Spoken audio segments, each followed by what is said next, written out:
Senator from Illinois.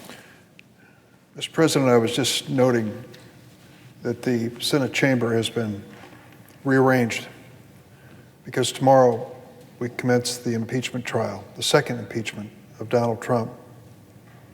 In the center of the well is a podium and microphone where the attorneys representing the House managers who voted the impeachment resolution will stand to make their case a few hours after we commence the trial. The president's defenders will have the same opportunity. They'll be standing in a spot that is literally 4 or 5 feet away from a location still fresh in my mind.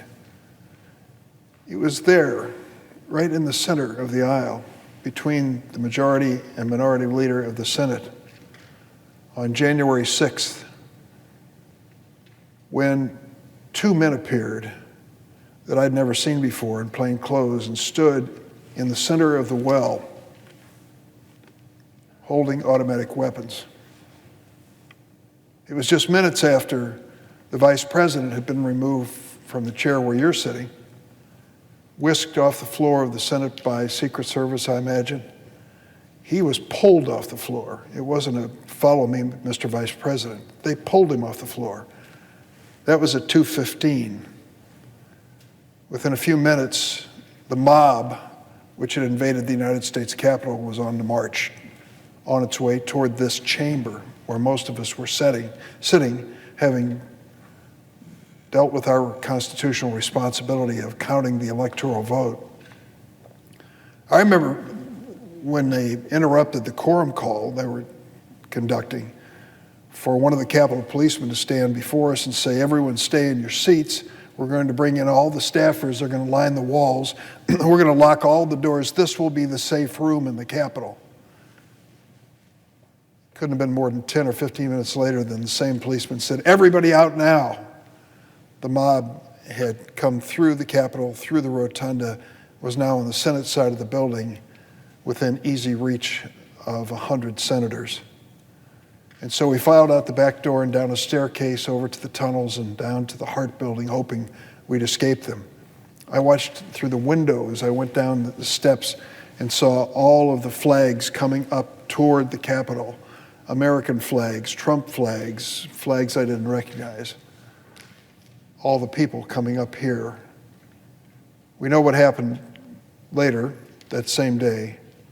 The mob crashed through the doors into this chamber, posed for pictures at our desks and scrawled messages to us, went through our desks and looked at them, literally interrupted the business of the United States Senate, the counting of the electoral votes. Was that just an accident?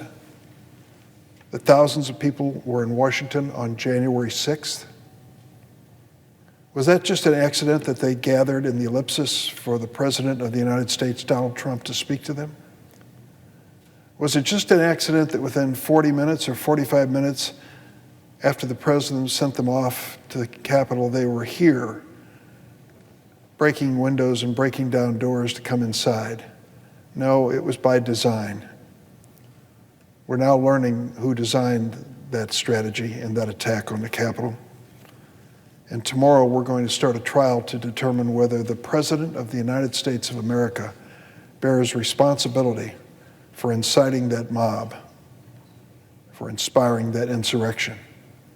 When you read the history of the writing of our Constitution, it's almost impossible, maybe it is impossible, to put yourself in the moment. These men, all men, gathered in Philadelphia, had just fought a bloody, long war, a revolutionary war against one of the most powerful nations in the world, and they were setting up a government on this side of the ocean with the hopes that it would survive. And they were worried. They were worried about the enemy from without and the enemy from within. And they talked about our responsibility to maintain this democracy and the challenges we might face. At the time, they were wary because of what they lived through. As we read about it now, we wonder, what was the concern? What was behind all that concern? If you're honest, you know that in 1861, our nation went to war with itself in a civil war with over 500,000 lives lost. So it was a fragile democracy, as they thought.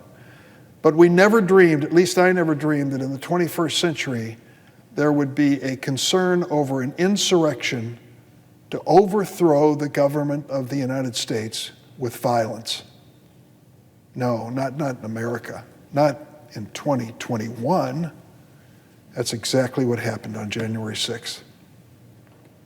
And that's why we're meeting tomorrow, for the accountability of Donald Trump for that event.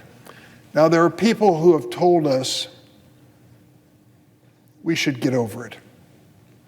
Get over it. He's gone. Why do you keep talking about Donald Trump? Let him ride off into the sunset, as one fellow shouted at me at the airport a few weeks ago. Why would you want to keep reminding us of our differences and divisions? Well, I think the answer is pretty obvious. We can't reach real unity in America until we deal with the reality of America as Donald Trump left it. And January 6th was a classic illustration. There's one other image I share in my thinking about this trial. When I hear former UN Ambassador Nikki Haley, the former governor of South Carolina, say, "Get over it," to the Democrats, I think of that solemn scene in the Capitol Rotunda last week as we honored Capitol Hill policeman Brian Sicknick, who was murdered by that mob. I spoke to his mom and dad afterwards. He always wanted to be a police officer. He'd served in the Air Force, but he wanted to be a police officer. And his mom said, "We thought of all places for him to be a police officer, the safest had to be the United States Capitol building." And she lost her son to that murderous mob. I can't get over that. I'm sure his family will never get over it. And if we can't give an honest answer to the American people of what happened and who was responsible for it, shame on us. America came close to losing this democracy on January 6th. For this president's design was to make sure that an election didn't count, that November 3rd was ignored. What happened on January 6th was an attempted coup. Make no mistake. As others have pointed out, an attempted coup that is not punished is a trial run for the next time. Over the 4 years of his presidency, someone decided to take account of the many times that the president lied to the American people. They were in the thousands. Many of his lies were attempts to discredit anyone or any institution that stood in his way. It's an old trick straight out of the authoritarian handbook. Tell so many lies that people can no longer tell fact from fiction. His last and most damaging lie was over and over, he repeated to the American people, they stole the election. They rigged the election.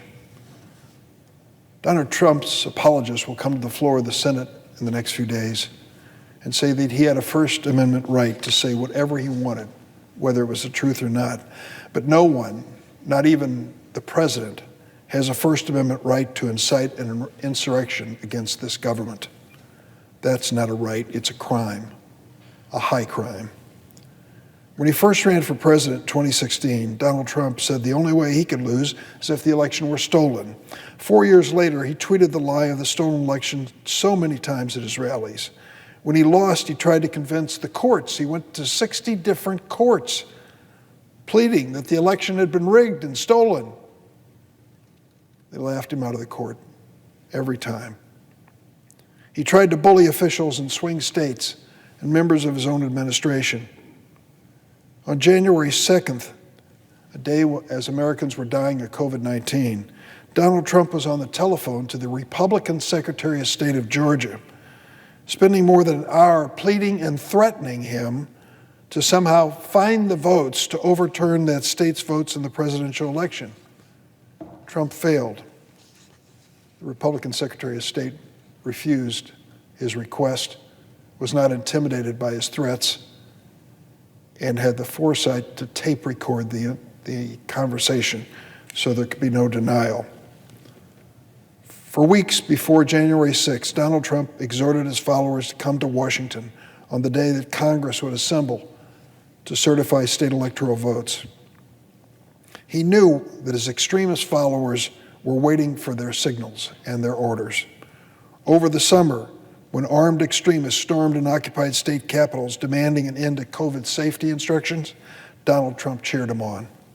On January 6th, he whipped them into a frenzy just a few short miles from here. He spoke for more than an hour on that rally at the Ellipse.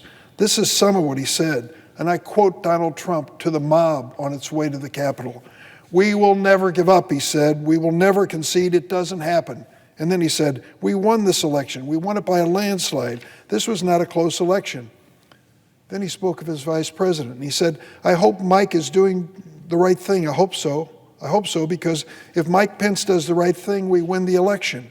All Vice President has to do is send it back to the states to recertify, and we become president, and you are the happiest people." And then he said, "We have to fight like hell," Donald Trump said to that crowd before they made it up to the Capitol. "If you don't fight like hell, you're not going to have a country anymore," Donald Trump said. "Our exciting adventures and boldest endeavors have not yet begun. We're going to the Capitol. We're going to try and give the Republicans the kind of pride and boldness they need to take back our country." Donald Trump wasn't shocked at what happened next. The crowd followed orders. He was excited. According to reports, he ignored pleas from the White House, who begged him, people around him begged him to do something to calm the mob before they got to the Capitol. At 2:11 p.m., the mob smashed through the doors and windows, began pouring into this building. 13 minutes later, while the mob chanted, "Hang Mike Pence," Donald Trump tweeted, "Mike Pence didn't have the courage to do what should have been done to protect our country, giving states a chance to certify a corrected set of facts. The USA demands the truth." At 6:01 p.m., Donald Trump again tweeted to the mob 4 hours after they'd broken into this building. Here's what he said: "These are the things and events that happen when a sacred landslide election victory is unceremoniously and viciously stripped away from great patriots who have been badly and unfairly treated for so long. Go home with love and in peace." And he closed, "Remember this day forever." I will. Those of us in this building at the moment will. Brian Sicknick's family will. Now nearly all of our Republican colleagues tell us it's time to move on. Forget about it. Forget the authoritarian president with his contempt for democracy that summoned this mob. Forget the failed coup without accountability. Just move on. Polls show that the majority of Republican voters in America believe Donald Trump's lie.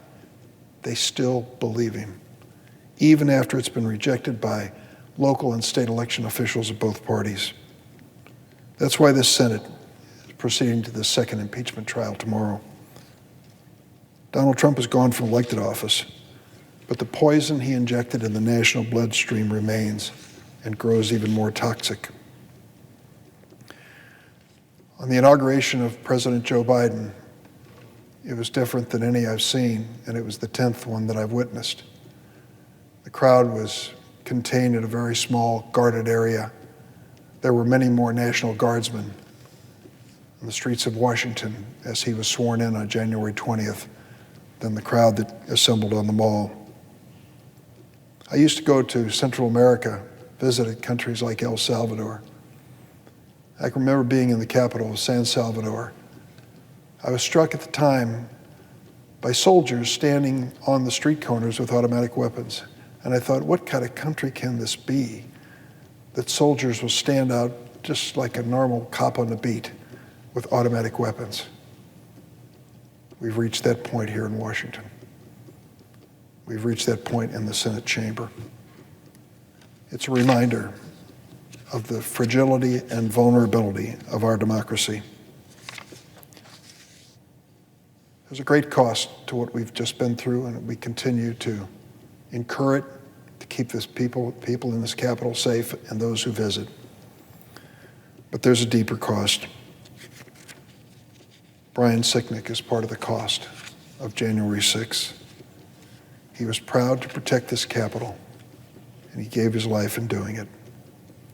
Last Wednesday, Officer Sicknick's ashes were carried in a wooden box into the rotunda of the Capitol, where he laid in honor.